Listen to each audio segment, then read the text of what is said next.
Olá pessoal, tudo bem? Vamos então para a nossa oitava aula, onde a gente basicamente vai dar continuidade, né, ao último resultado que a gente vinha vendo, né, o último conceito, que era o conceito de conexidade para espaços métricos. E antes da gente começar a explorar novamente esse conceito de conexidade, vamos lembrar do quanto importante ele era e de fato o porquê que ele era assim tão importante. Tá? De fato, a razão pela qual esse conceito de conexidade ele é tão importante vai se manifestar de fato nessa aula, ok? Quando a gente vai provar que de fato, e já isso entre as primeiras coisas que a gente vai fazer, que a conexidade ele é de fato um invariante topológico, ou seja, é uma propriedade que é preservada por homeomorfismos, tá certo? Entre dois espaços métricos. De fato, aí que reside a importância desse objeto, tá? Isso daí trata-se de um invariante topológico e, portanto, sendo essa uma propriedade que guarda informações topológicas intrínsecas mesmo do espaço métrico em questão. Tá legal? Então, por esse motivo que a conexidade é uma propriedade tão importante dentro da teoria dos espaços métricos, principalmente quando a gente se dedica, e esse é o caso do nosso curso, a gente dá um curso de espaços métricos como introdução à topologia geral. Tudo bem, pessoal? Então vamos relembrar aqui muito rapidamente a definição, né, do que vem a ser um conjunto conexo para que vocês consigam acompanhar adequadamente a aula de hoje. Né? Então vamos lembrar que você diz que um espaço métrico M, né? Primeiramente a gente precisaria definir o que vem a ser uma cisão de um espaço métrico. Né? Então se você pode escrever um espaço métrico M como sendo A unido com B, onde A e B são subconjuntos de M, que são abertos e disjuntos, então a gente fala que isso daqui é o que a gente chama de uma cisão do espaço métrico M, ok? Quando, por exemplo, um desses conjuntos é o vazio e o outro é o próprio M, a gente fala que essa cisão é a cisão trivial, que obviamente todo e qualquer espaço métrico admite, ok?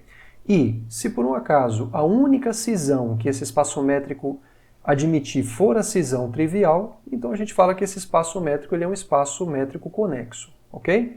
E aí todo subconjunto de um espaço métrico, a gente diz que ele é um subconjunto conexo do espaço métrico se, com a métrica induzida pelo espaço métrico, ele por si só é um espaço métrico conexo. Tudo bem, pessoal? Então isso daí que vinha a ser um subconjunto conexo de um espaço métrico, tá? E aí a gente viu algumas propriedades, né? Por exemplo, a gente pode caracterizar a conexidade de um espaço métrico em termos dos subconjuntos dele que são abertos e fechados ao mesmo tempo, e também em função dos subconjuntos que têm fronteira vazio no espaço métrico. Tudo bem, pessoal? Tudo isso a gente viu na aula passada, e agora o nosso objetivo é continuar explorando esse assunto, tudo bem? Muito bem, pessoal. Então agora a gente vai começar aqui essa aula de hoje, né? E a gente vai ver aqui nessa sessão como que a propriedade de conexidade ela se relaciona com o conceito de continuidade de funções, tá legal?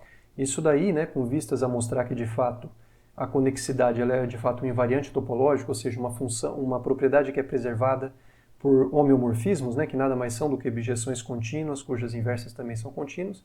Isso daí vai ser absolutamente essencial. Tudo bem, pessoal? Então, o principal resultado, eu diria, dessa sessão toda, e de fato aquilo que justifica a gente estudar a conexidade num curso aí de espaços métricos como introdução à topologia geral, é principalmente essa proposição aqui 2, que é a proposição que fala, cujo enunciado é muito simples. Ele diz simplesmente que a imagem de um conjunto conexo por uma aplicação contínua é também um conjunto conexo, ok? Então, se você tem uma função entre dois espaços métricos, então se você pegar qualquer subconjunto conexo do domínio, a imagem dele pela função vai ser um subconjunto conexo do contradomínio, tá?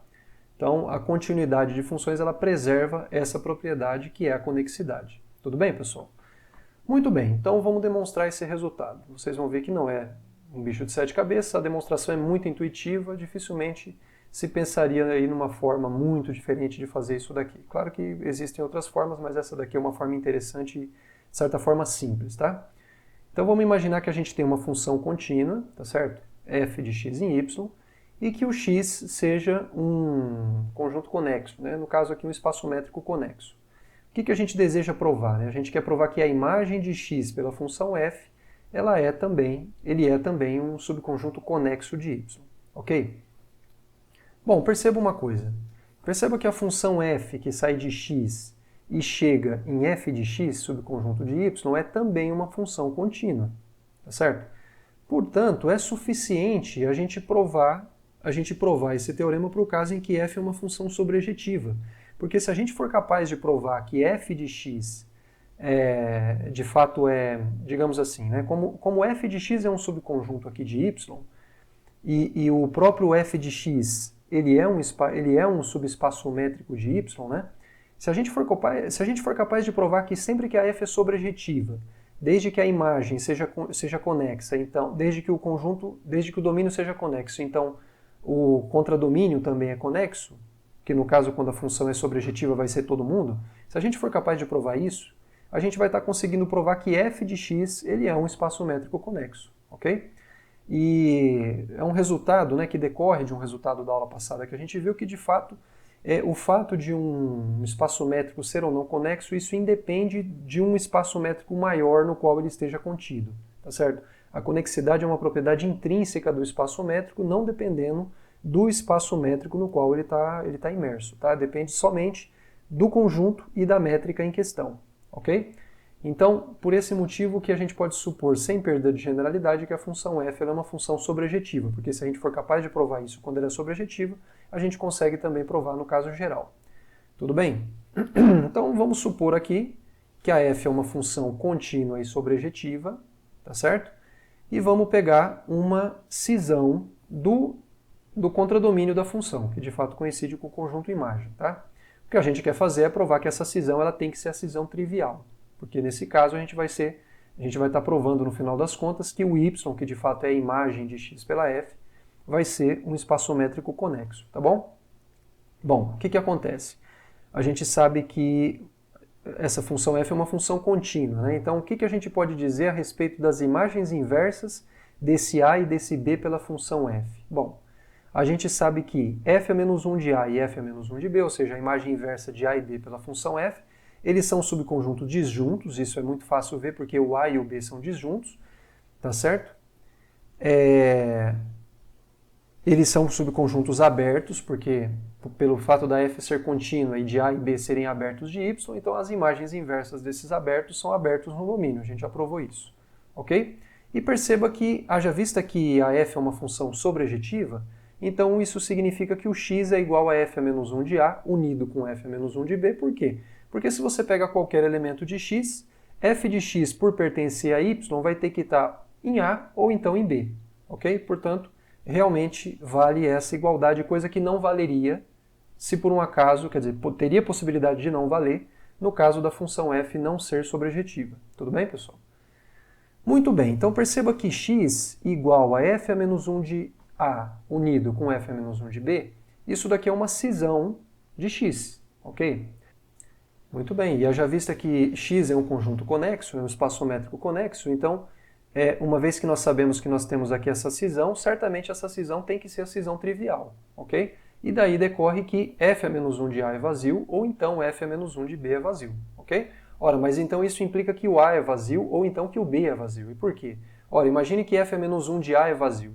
Se f a menos 1 de A é vazio, então o A tem que ser vazio, porque se existisse alguém em A, então, um elemento x minúsculo, por exemplo, pertencente a A, f desse x minúsculo, quer dizer, se existisse alguém aqui em A, pelo fato da função ser sobrejetiva, você sabe que existiria algum elemento do domínio que quando aplicado, que quando você aplicar f nele, ele vai cair exatamente em A.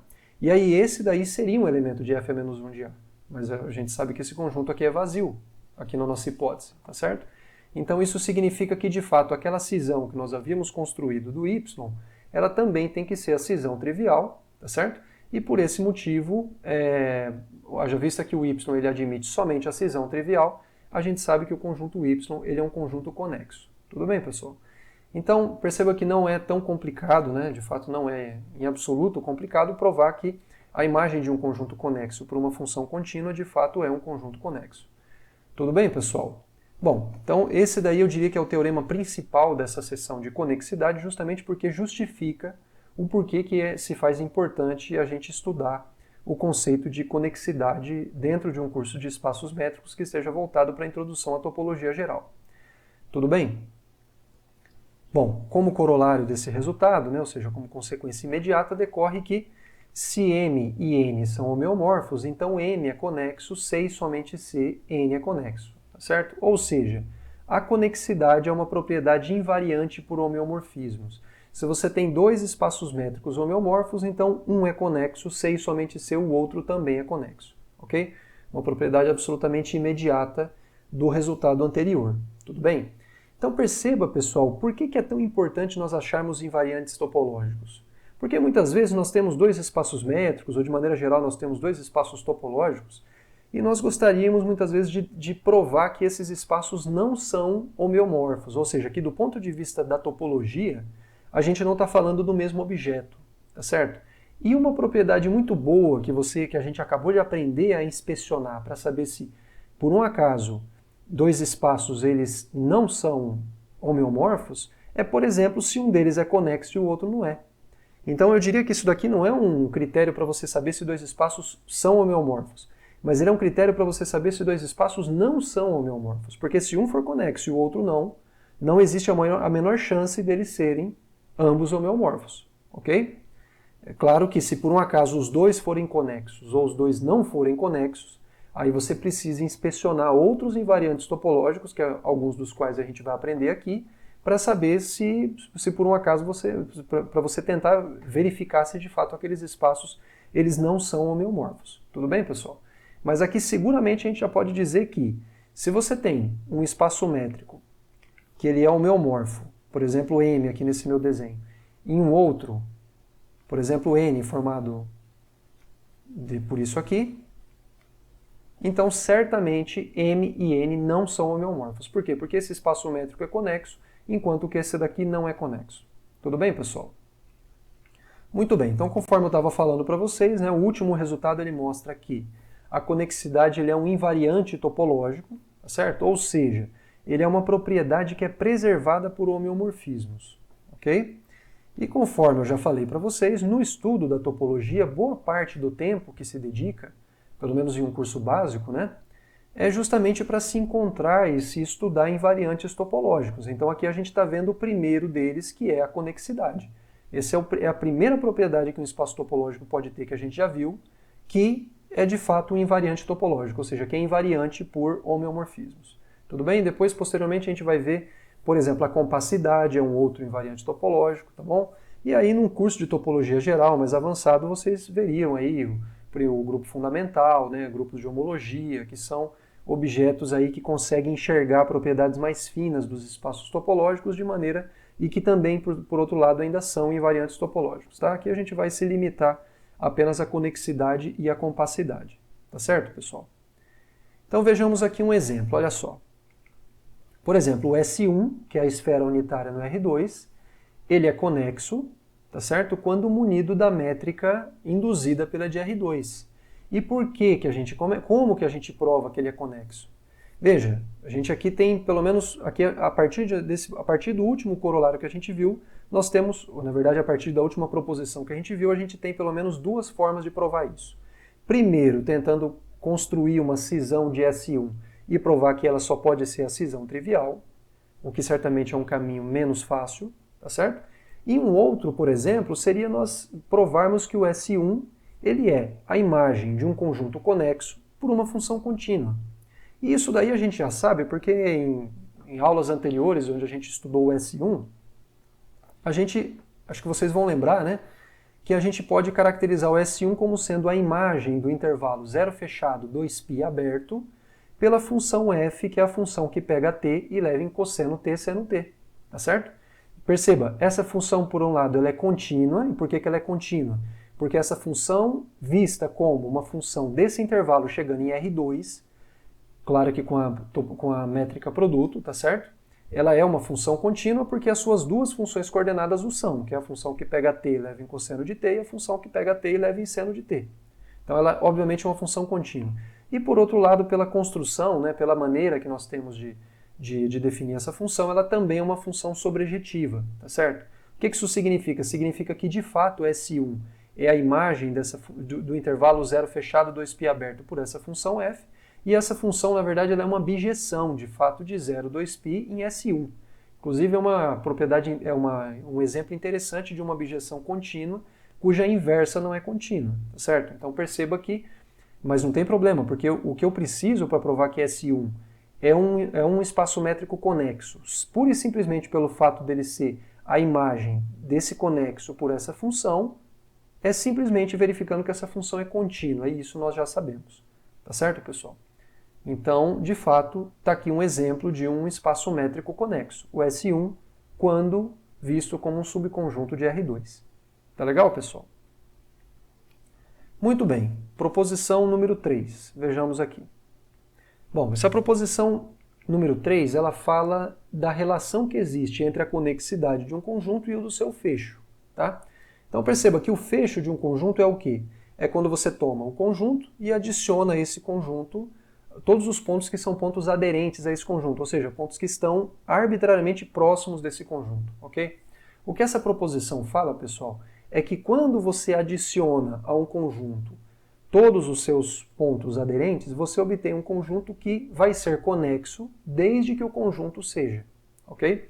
Então, se x for conexo, então a gente vai provar aqui que o seu fecho também é conexo, ok? Então, se x é conexo, o seu fecho também ele é um subconjunto conexo do espaço métrico, beleza?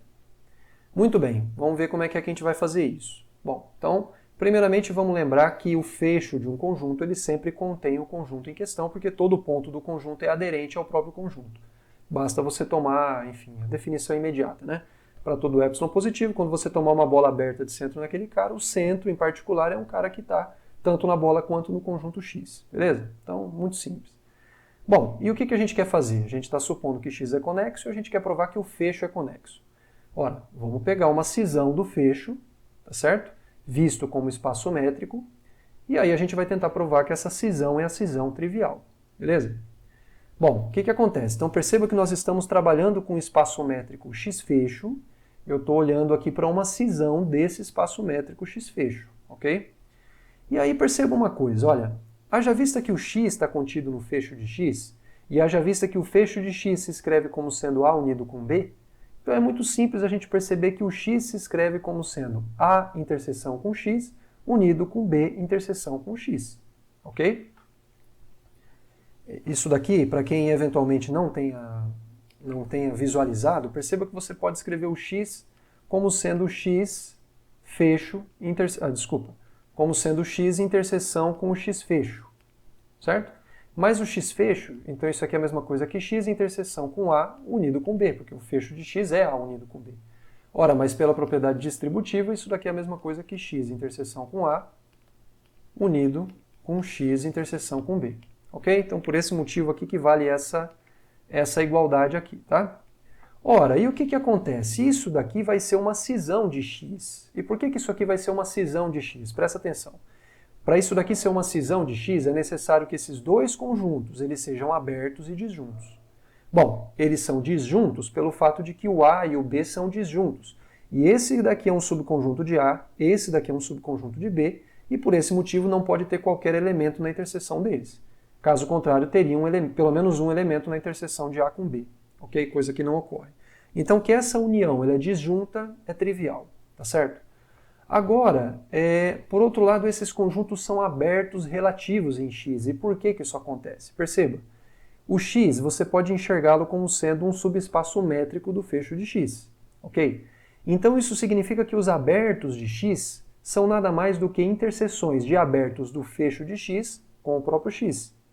Então, pelo A e pelo B serem abertos no fecho de x, haja vista que isso daqui é uma cisão, decorre daí que o A inter x é um aberto relativo em x, assim como o B inter x é um aberto relativo em x, tá certo? Então, realmente, isso daqui é uma cisão de x, a gente pode afirmar sem qualquer problema, tá? Aqui eu só estou falando isso, depois A inter x e B inter x são abertos em x, ok? Muito bem, pessoal, então como o x é conexo, segue que A inter x é vazio ou então B inter x é vazio, tá certo?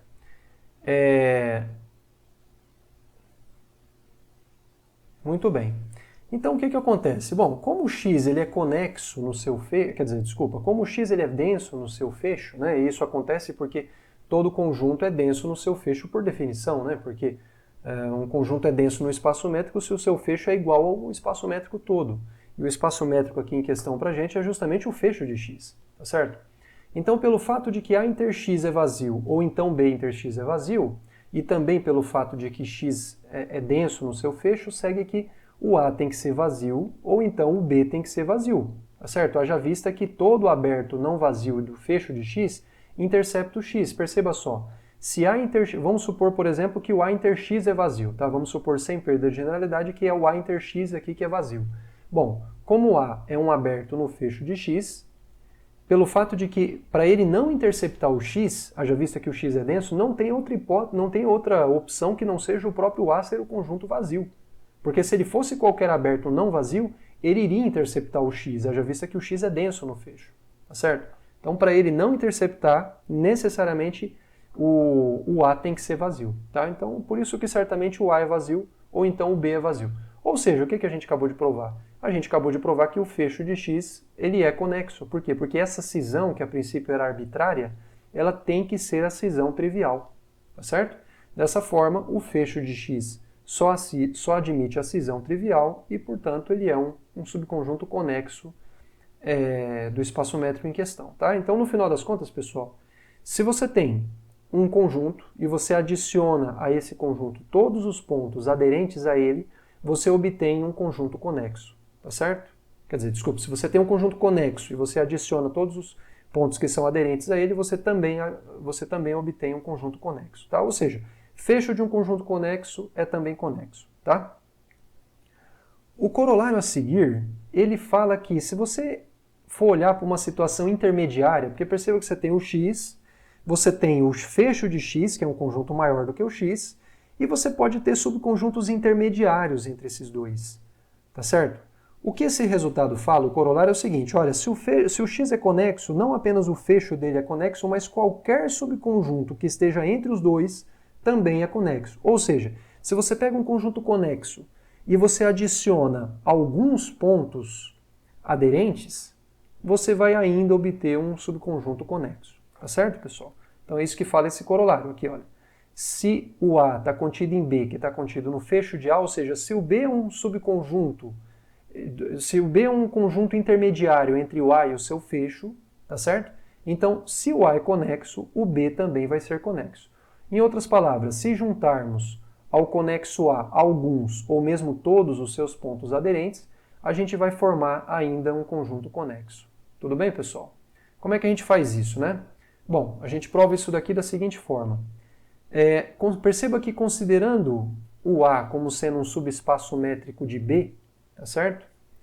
E também como sendo um subespaço métrico do fecho de A, perceba que então você está enxergando o A de duas formas distintas, tá? Primeiro como sendo um subespaço métrico de B e depois como sendo um subespaço métrico do fecho dele próprio, tá? Então perceba o seguinte, perceba que o fecho de A com respeito a B é o quê? Lembre-se, pessoal, que a gente já provou uma coisa, olha. Aqui a gente está olhando assim, o fecho de A, esse cara é o espaço métrico ambiente, você está olhando o B como sendo um subespaço métrico dele, e você está enxergando o A como sendo um subconjunto desse subespaço métrico que é o B. Tá? Então a gente provou, se eu não me engano, na aula passada, ou no máximo na retrasada, que quando você tem situações desse tipo, por exemplo, quando você tem assim, olha, deixa eu usar a mesma notação que eu acredito que eu tenho usado lá. Se você tem que, por exemplo, X é um subconjunto de S, e S é um subespaço métrico de M, então se você considera o fecho de X visto com respeito ao subespaço métrico S, então isso aqui é igual ao fecho de X visto como sendo um subespaço métrico de um subconjunto de M, tá certo? Interseção com S, tá? A gente provou isso daí na aula passada, pode ver lá. Então isso significa o seguinte, isso significa que se você olhar para o fecho de A com respeito a B, e eu estou denotando isso por A barra B, pelo que eu acabei de falar para vocês, isso é a mesma coisa que o fecho de A com respeito a esse conjunto, que de fato é ele próprio, interseção com B, certo? Ora, mas como o B está contido no fecho de A, então essa interseção é o próprio B. Então com isso a gente está provando realmente que o fecho de A com respeito a B nada mais é do que o B, tá certo? E aí, pelo resultado anterior, o fecho de A com respeito a B, ele é conexo, tá certo? Quer dizer, como a gente sabe que o A é conexo, então o fecho de A com respeito a B vai ser conexo. Então, como pelo resultado anterior, o fecho de A com respeito a B ele é conexo, então isso significa que o B ele tem que ser conexo. Por quê? Porque o B é justamente esse conjunto que a gente acabou de verificar que é conexo. Tudo bem, pessoal? Então, digamos assim que é só um jogo de notação para a gente conseguir provar esse corolário aqui. Tá certo? Muito bem. Bom, vou deixar aqui um exercício para vocês que eu sugiro que vocês façam porque é muito importante, tá legal? Que é o seguinte, olha, se você tem x, se o x ele se escreve como sendo C unido com D, se isso daqui for uma cisão de x e você tiver y, um subconjunto de x, se for um subconjunto conexo, então ou o x ou o y está contido em C, ou então ele está contido em D, tá? Então perceba que o que a gente quer provar aqui é o seguinte, quando você tem uma cisão de um conjunto, então todo subconjunto conexo desse conjunto tem que estar contido em um dos elementos da cisão. Ele não pode estar um pedaço em um ou então um pedaço no outro, tá? Então se a gente fazer um desenho aqui é algo que ajuda, tá bom? Imagina que você tem aí, por exemplo, que o x se escreve como sendo C unido com D, tá? Então faz de conta que esse aqui é o C, que esse aqui é o D, tá certo? E aí imagina que o x é a união deles dois. Você jamais vai conseguir um subconjunto conexo de x que esteja um pedaço em C e um pedaço em D. Por razões óbvias, né, pessoal? Se você conseguisse fazer isso, você conseguiria tranquilamente construir uma cisão para o y, tá? Então, suponha por absurdo, minha sugestão, suponha por absurdo que você tenha um subconjunto conexo de x que tem interseção tanto com C quanto com D. Tá certo? Ou seja, né, que isso aqui é falso. Não é verdade que ele está contido em C ou então que ele está contido em D, porque ele tem interseção com os dois que, por serem disjuntos, não contemplam essas informações ao mesmo tempo. Então, com isso, você vai naturalmente conseguir construir uma cisão desse conjunto que é conexo. Essa cisão vai ser não trivial e isso daí vai ser um absurdo. Tudo bem, pessoal? Então, esse exercício é simples, mas é extremamente importante que vocês façam, tá? Muito bem. Bom, então, pessoal, a proposição 3... ela nos permite exibir um exemplo de um conjunto conexo que desafia a nossa intuição. O que fala a proposição 3? Se um conjunto é conexo, então o seu fecho também é conexo, tá? Então a gente tem aquela noção intuitiva de que um conjunto conexo ele tem que ser formado por duas partes que você tem que conseguir transitar entre elas, certo? A gente poderia, não seria de todo descabido pensar isso, tá certo? Entretanto, pessoal, essa noção ela não é a noção mais refinada possível para você definir o que vem a ser conexidade. De fato, isso aí vai ser a definição de um outro conceito que a gente vai falar que a gente vai chamar de conexidade por caminhos, tá certo? E o que diz, e um contra-exemplo, né, ou seja, que nos mostra que existem conjuntos conexos formados por pedaços que você não consegue transitar entre eles através de um caminho contínuo, por exemplo. Um exemplo para isso vai ser dado agora, tá?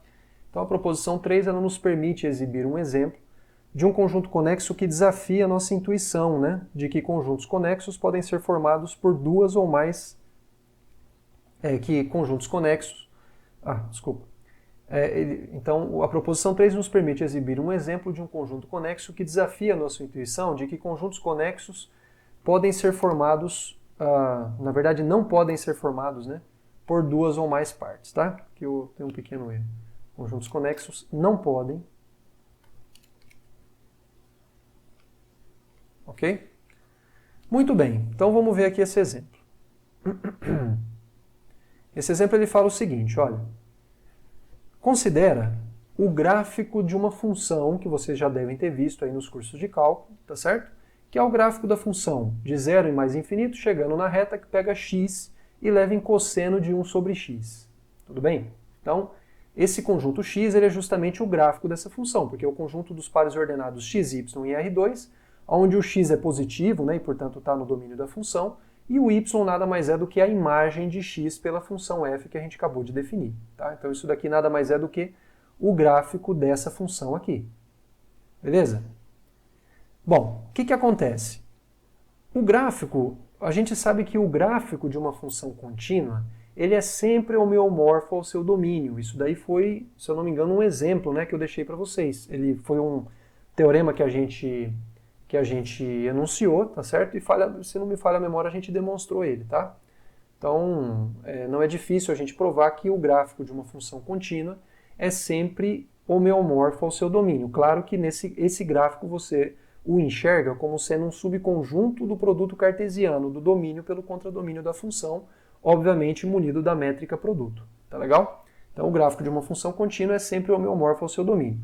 Por esse motivo, o x ele é certamente homeomorfo ao domínio dessa função, porque o x é o gráfico dessa função e esse daqui é o domínio, tá certo? E a gente sabe que esse intervalo aqui, ele é como todo subintervalo da reta, a gente sabe que ele é um conjunto conexo. Vamos lembrar que no curso de análise na reta que vocês já devem ter feito, a gente vê que a gente caracteriza os conexos da reta justamente como sendo os intervalos, tá? Então, já visto que isso aqui é um subintervalo da reta, então isso daqui é um conjunto conexo. Então, é fato que esse conjunto X ele é conexo, tá? Vamos desenhar ele para a gente entender ele um pouco melhor e deixa eu tentar fazer um desenho decente aqui, tá? Então, tá aqui o eixo do sistema cartesiano. Muito bem. E aí o que acontece? O gráfico da função é a função cosseno de 1 sobre x. Então aqui a gente vai precisar de algumas linhas auxiliares, que é o seguinte. O gráfico da função cosseno só, a gente sabe que oscila entre menos 1 e 1. Quando você olha para cosseno de 1 sobre x, ele vai continuar oscilando entre menos 1 e 1, tá certo? O que vai mudar é o perfil da curva, mas a amplitude dela é a mesma. Então é importante aqui a gente traçar essas retas, né? Y igual a 1, y igual a 1 e y igual a menos 1, porque a gente sabe que o nosso gráfico vai ficar viajando em torno dessas retas, tá? E aí o que acontece, pessoal? É o seguinte, olha, quando você olha para... Deixa eu dar um zoom aqui. Eu só vou... Perceba que o meu domínio é somente 0 mais infinito, então eu vou esquecer isso aqui, tá? Nessa parte... Esse semi-eixo real negativo, eu vou esquecer isso daqui, tá? Perceba, a função é cosseno de 1 sobre x. Quando x é muito grande, 1 sobre x é muito pequeno, né? Muito próximo de zero. E aí, isso significa que a minha função, quando x vai para mais infinito, o cosseno de 1 sobre x se aproxima de 1, tá certo? Conforme o x vai decrescendo, ou seja, vai decrescendo, 1 sobre x vai começando a aumentar, tá certo? Até que ele vai chegar num ponto que ele vai ser igual a π sobre 2. Quando isso acontecer, o cosseno desse número vai ser zero, tá certo? E aí depois, conforme o x vai decrescendo mais, esse valor de 1 sobre x, ele vai começar, conforme o x vai decrescendo, 1 sobre x ele vai começar a aumentar com uma taxa cada vez maior, com uma velocidade cada vez maior, e portanto, para cada unidade de medida que você faz o x decrescer, você vai fazer com que 1 sobre x varra muitas vezes essa unidade de medida. E por esse motivo, você vai começar dando um pequeno deslocamento aqui no eixo x, 1 sobre x vai dar um salto muito grande, e quando você olha para cosseno disso daí, você vai ter muitos ciclos, porque você sabe que quanto maior o tanto de... Quanto mais múltiplo, quer dizer, quanto mais subintervalos do tipo de amplitude 2π couber dentro de uma faixa, cosseno dessa faixa vai dar.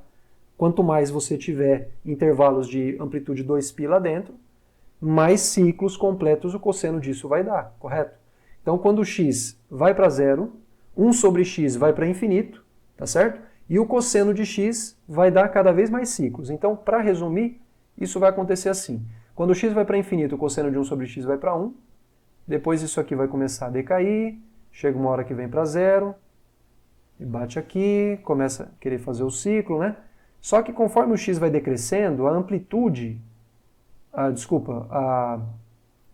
esses ciclos vão ficando cada vez mais apertados. Eu não vou conseguir desenhar decentemente isso aqui, mas eu vou fazer o que eu puder aqui, tá? Mas vocês conhecem a curva, eu sei que vocês conhecem. Conforme o x vai se aproximando, isso aqui vai ficando cada vez mais apertado.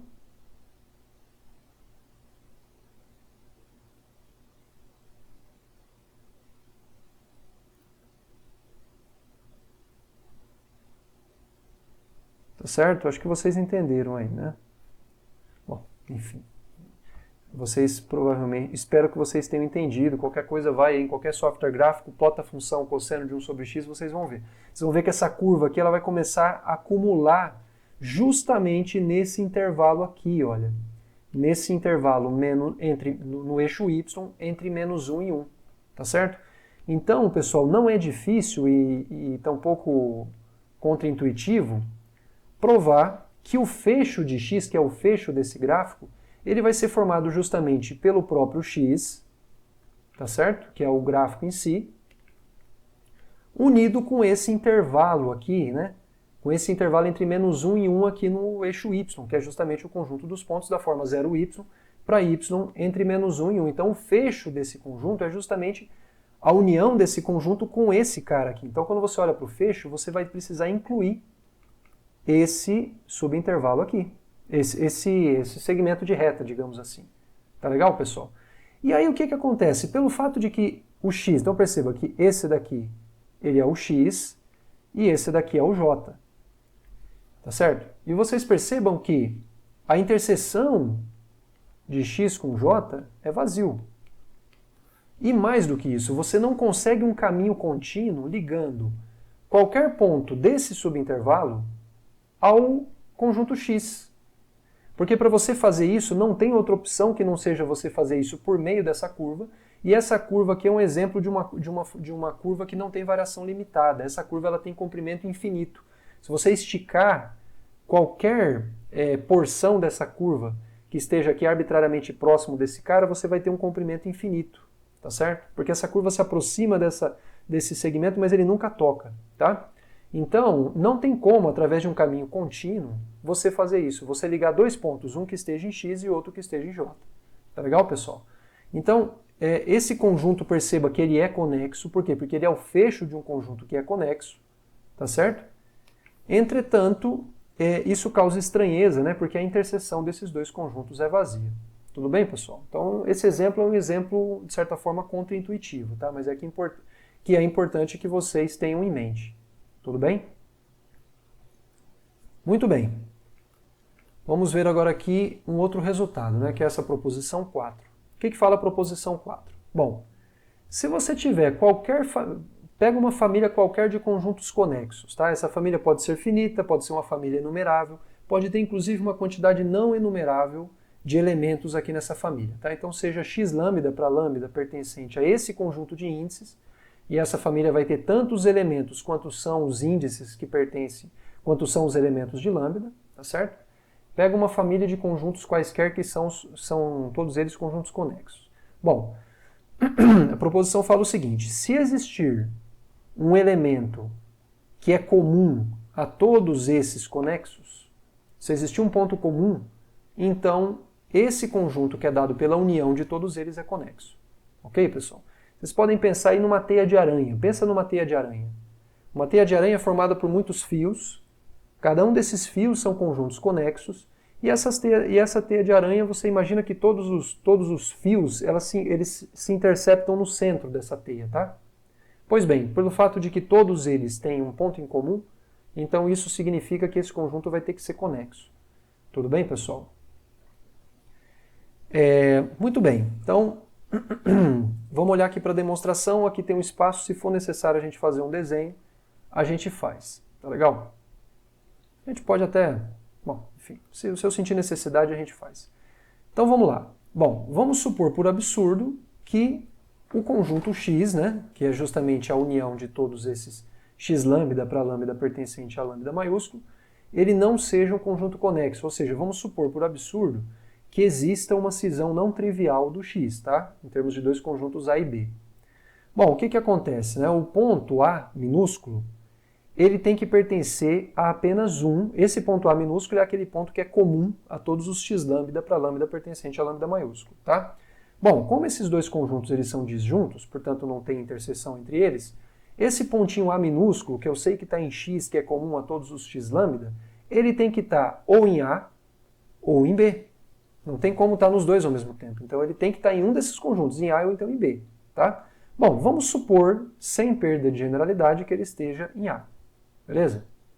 Bom, perceba uma coisa, como o x lambda é conexo, e a interseção de x lambda com A é diferente do vazio, e por que isso acontece? Porque o A minúsculo ele é um ponto que está tanto no A, por hipótese aqui, quanto em x lambda, porque ele está em todos os x lambda, tá?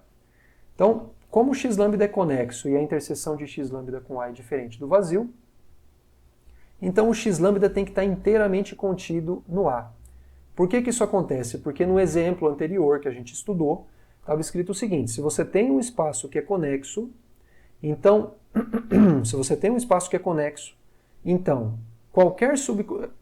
se você tem um espaço métrico e você tem uma cisão dele, qualquer subconjunto conexo desse espaço métrico tem que estar em um dos elementos e apenas em um dos elementos da cisão, tá? Então veja bem, o x lambda, ele é conexo e ele é um subconjunto de x. E A unido com B é uma cisão de x. Pelo exercício anterior, o x lambda tem que estar contido em A, ou então ele tem que estar contido em B. Ora, em B, por que ele está contido em A? Porque ele tem um ponto de interseção com A. Perceba que se ele tivesse contido em B, então o A interseção com B seria não vazio. Porque você teria, quer dizer, então na verdade o enunciado do exercício que eu acabei de falar para vocês seria falso, porque você teria supostamente um conexo que ele estaria contido em B, mas teria um ponto de interseção com A. Ora, isso daí não pode acontecer. Nesse caso, a interseção de A com B seria não vazia, coisa que não ocorre. Tá certo? Então, certamente esse conexo x lambda tem que estar contido em A. Beleza? E perceba que esse mesmo argumento que eu usei para um lambda específico, isso aí vale para qualquer lambda arbitrário. Então, no final das contas, x lambda está contido em A para todo lambda pertencente a lambda maiúsculo. Ora, nesse caso, o x, que é por sua vez justamente a união de todos esses x lambda, também vai estar contido em A. E nesse caso o B então vai ter que ser vazio, né? Porque se o x é A unido com B e o x está contido em A, é porque o B é vazio. Tá certo? Ora, mas isso é uma contradição porque a gente supôs que essa cisão era uma cisão não trivial. Isso daí não está acontecendo. Tudo bem, pessoal? Então, realmente, isso decorre daí, né, que quando você tem uma união qualquer de conjuntos conexos que tem um ponto em comum, pelo menos, então isso tem que dar origem a um conjunto conexo. Tá certo, pessoal? Muito bem, pessoal. Como corolário do resultado anterior, decorre o seguinte, que um espaço métrico M ele é conexo, se e somente se para todo A e B pertencente a M, existe um conexo X, tá certo? Que está contido, um conexo X subíndice AB que está contido em M, de tal forma que o A e o B ele pertence ao X, a esse XAB, tá? Então, basicamente assim, um espaço métrico é conexo, se e somente se. Dados dois pontos arbitrários desse espaço, você consegue um subconjunto conexo que contém os dois, tá? Aí alguém pode pensar, poxa, e naquele exemplo anterior, né, que você tinha o gráfico da função cosseno de 1 sobre x, você tinha dois pontos, se você pega um ponto de j e um de x, você não vai conseguir um conexo que ligue os dois. Sim, você vai conseguir um conexo que você liga os dois. O que você não consegue é um caminho que liga os dois. E lembre-se que por caminho a gente entende a imagem de um intervalo compacto da reta por uma função contínua. Isso você não vai conseguir, tá certo? Mas existem conexos que não são caminhos, tudo bem? Então você consegue sim um conexo que liga os dois, mas você não consegue um caminho que liga os dois, tá? Isso daí vai ficar mais claro quando a gente estudar um pouquinho de conexidade por caminhos. Tá legal, pessoal? Bom, como é que a gente prova aqui esse resultado, né? Então veja bem. Então aqui só para a gente ilustrar o que está acontecendo, né? Deixa eu procurar aqui um espacinho aqui, né? Só para a gente ilustrar o que é que está acontecendo, quer dizer, um espaço métrico é conexo se, dado dois pontos A e B, pertencente ao espaço métrico M, digamos que o espaço métrico M seja isso aqui, vai ter que existir um conexo XAB que contém os dois, tá certo? XAB, beleza? Bom, como é que a gente prova isso, né? A gente prova isso da seguinte forma. Bom, é um se e somente se que a gente precisa fazer. Então é claro, tem uma das implicações que é direta, né? Quer dizer, se o M for conexo, você pode tomar o XAB como sendo o próprio M, independente de quem seja o A e o B, porque é óbvio que se o M for conexo, o M já vai ser um subconjunto conexo de si próprio que contém todo mundo, em particular contém o A e o B, independente de quem eles sejam, correto ou não? Então, quer dizer, a ida é direto, a ida é trivial, tá? Então vamos tentar fazer a volta, né? Suponhamos que a nossa hipótese agora é que, dado dois pontos genéricos de M, existe um conexo de M que contém os dois pontos, tudo bem? Bom, perceba que o M ele é igual à união dos x a b quando o b pertence a M. Veja, quando você fixa um A arbitrariamente em M, ele é arbitrário, porém fixo. Quando você varre todos os Bs pertencentes a M, e você faz a união desses x a Bs que por hipótese existem, que ligam o A até o B, você vai justamente obter o M. Por que motivo que isso acontece?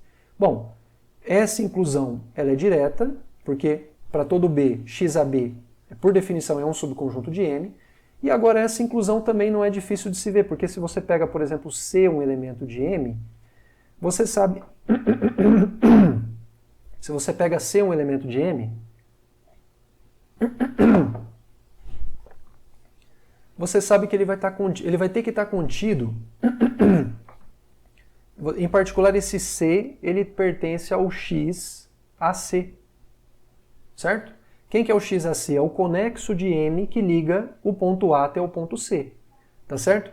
E é claro que esse x a C está contido na união dos x a Bs quando você faz o B varrer todos os pontos de M. Tá certo? Então, com isso, a gente percebe que de fato essa igualdade aqui é verdadeira, tá? E tampouco é difícil de verificar, tudo bem?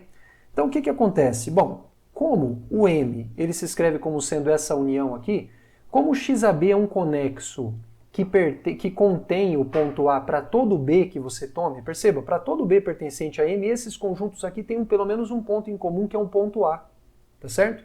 E a gente acabou de ver que sempre que você tem um conjunto que é dado pela união de conexos que tem pelo menos um ponto em comum, então nós sabemos que essa união é também um conexo, tá?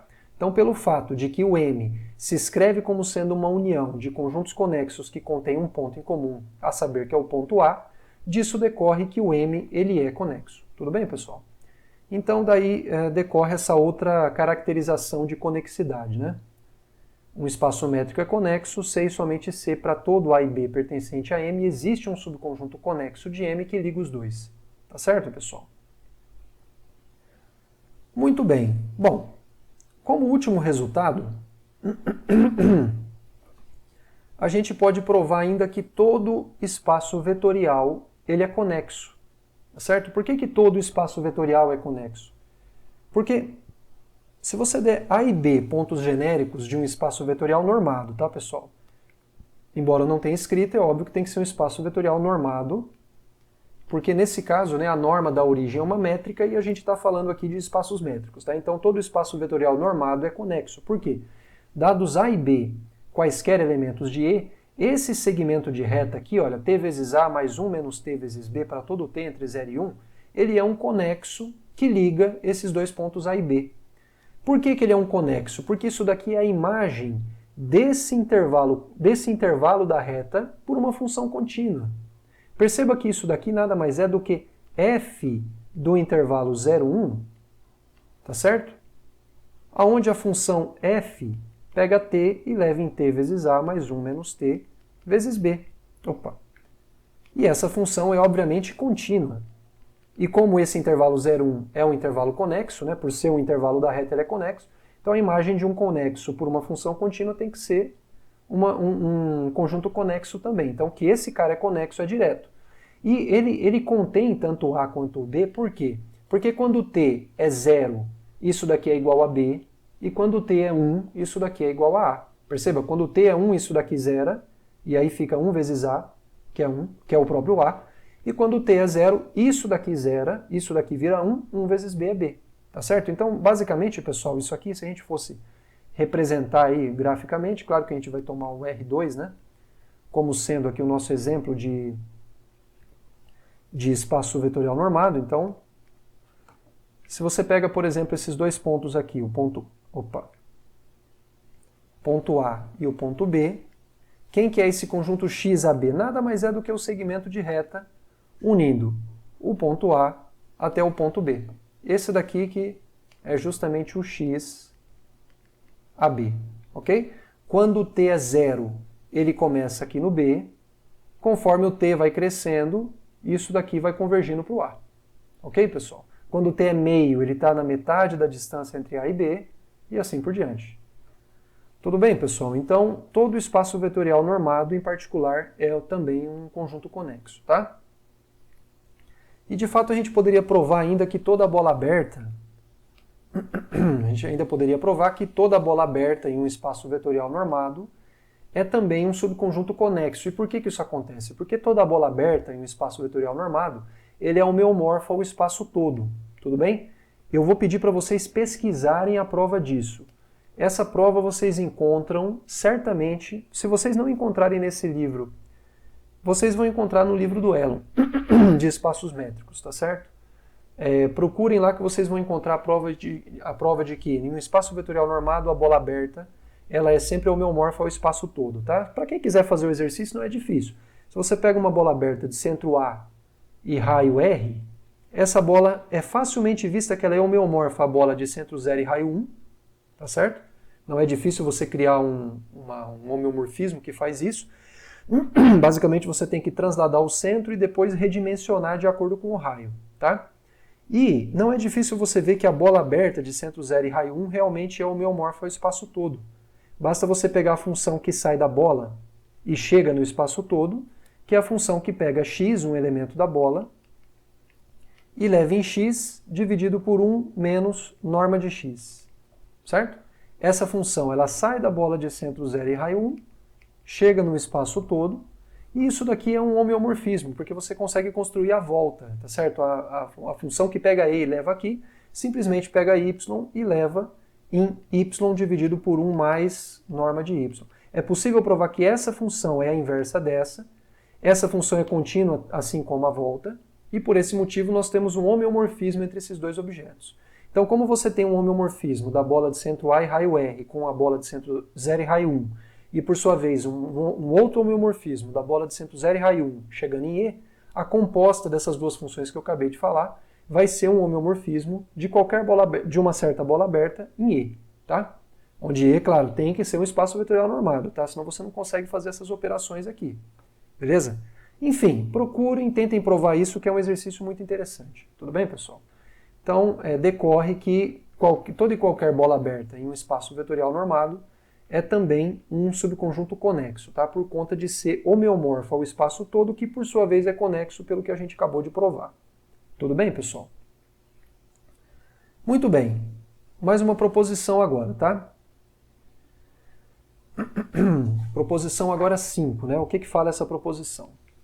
Essa proposição fala o seguinte, bom, o produto cartesiano de conjuntos, produto cartesiano M1, M2 até Mn, ele é conexo se e somente se cada um dos seus fatores o são, tá? Deixa eu grifar aqui da cor correta. Então, essa proposição fala que um produto cartesiano é conexo se e somente se cada um dos elementos que formam o produto cartesiano também é um espaço métrico conexo. Tudo bem, pessoal? Bom, como é que a gente prova isso, né?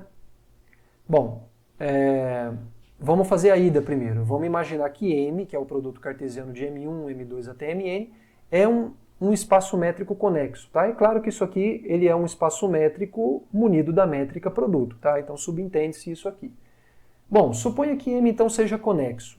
O que acontece? Se você, para cada I que você fixe, tome πi como sendo a iésima projeção. Quem que é essa iésima projeção? É aquela função que pega um par ordenado, que pega uma n-upla ordenada aqui nesse produto cartesiano e leva na iésima entrada dessa n-upla, tá? Então, em particular, por exemplo, π de x1, x2 até o xn vai ser o quê? Justamente a iésima coordenada dessa n-upla, tá? O que acontece? Já foi provado lá atrás que toda projeção, quando você considera o domínio dela, né, com a métrica produto, ela sempre é uma função contínua, tudo bem? E a gente sabe que ela é uma função sobrejetiva. A imagem dessa função é todo o MI em particular. Então, como o MI acaba por ser a imagem de M que é conexo por uma função que é contínua, então decorre daí que o MI é conexo. Tudo bem, pessoal? Então a ida é bastante simples. Para a volta, como é que a gente faz? Então, na volta, vamos desenhar aqui, né? Então, vamos supor que a gente tem o nosso M1 e M2 aqui, tá certo? Então aqui é claro que para recíproca, né, basta mostrar que se você tem dois espaços conexos, então o produto é também conexo, né? Porque quando você for olhar para o produto dos N espaços, basta você ir associando de dois em dois e aplicando o resultado sucessivas vezes que você vai chegar à conclusão que para todo N, o produto cartesiano de M1, M2 até Mn também vai ser conexo desde que todos eles o sejam. Tudo bem, pessoal? Então aqui no nosso exemplo, vamos supor aqui que você tem o nosso espaço métrico aqui. Deixa eu apagar esse desenho para a gente fazer ele inteirinho junto, tá? Que eu acho que é mais interessante.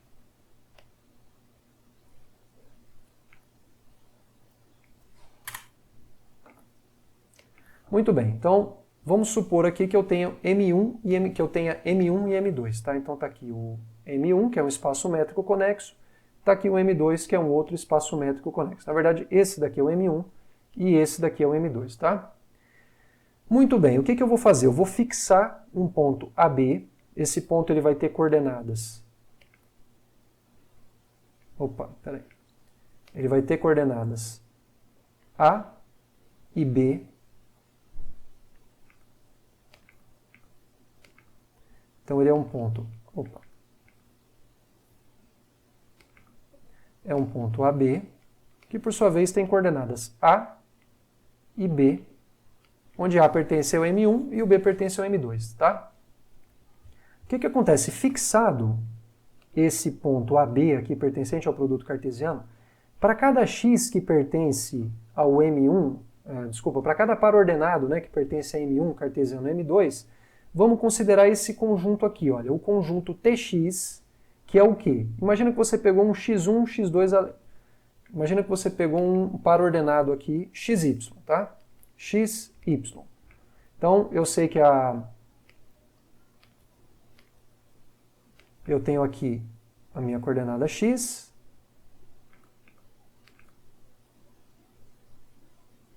aqui eu tenho a minha coordenada y.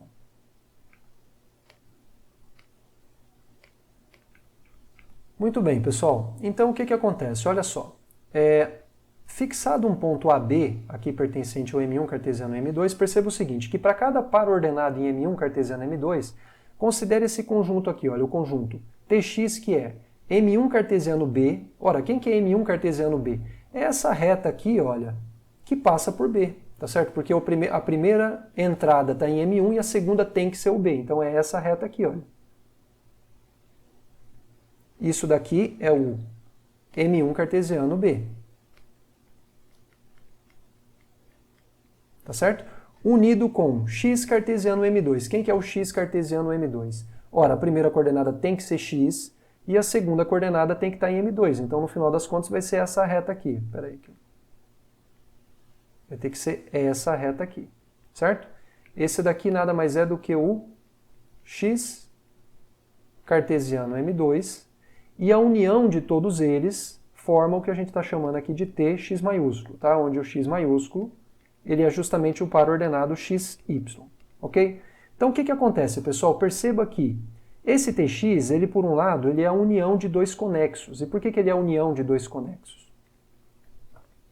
Pelo seguinte, perceba que esse cara aqui ele é conexo. Por que ele é conexo? Porque ele é homeomorfo ao M1. Não é nada difícil você construir uma função que pega M1 cartesiano M1 cartesiano B e leva no M1. Basicamente é a primeira projeção que faz isso, tá certo? E essa primeira projeção, ela vai ser uma bijeção entre esse espaço e o M1. Verifique isso que não é nada difícil, tá? Então é muito fácil ver que esse cara é conexo pelo fato dele ser homeomorfo ao M1, que por hipótese é conexo, assim como esse x cartesiano M2, pelo mesmo motivo, né? Ele vai ser homeomorfo ao M2 e, portanto, também conexo, tá certo? Então, perceba que esse Tx, ele é conexo por quê? Porque ele é a união de dois conexos que têm um ponto em comum. Quem que é o ponto em comum a eles? É justamente esse ponto aqui, que é o ponto xb. Esse ponto aqui é um ponto em comum entre eles. Esse ponto tem como primeira coordenada x e como segunda coordenada b. Perceba que por um lado ele está nesse cara, porque o b está em M2, por outro lado ele também está nesse cara, porque a primeira coordenada está em M1. Correto ou não? Então, veja, você tem a união de dois conexos, que é o Tx, que tem um ponto em comum. O que isso significa? Tx é conexo. Ok? Por isso que eu digo aqui que o Tx, note que o Tx é conexo, por quê? Porque ele é a união de dois conexos, tá certo? Que tem um ponto em comum, que é o ponto xb.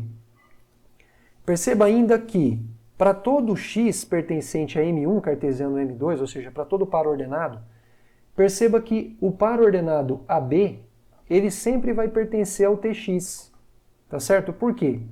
Porque você perceba que o par ordenado AB, ele por um lado, ele vai ter que estar, percebeu como é que aqui ele está, né?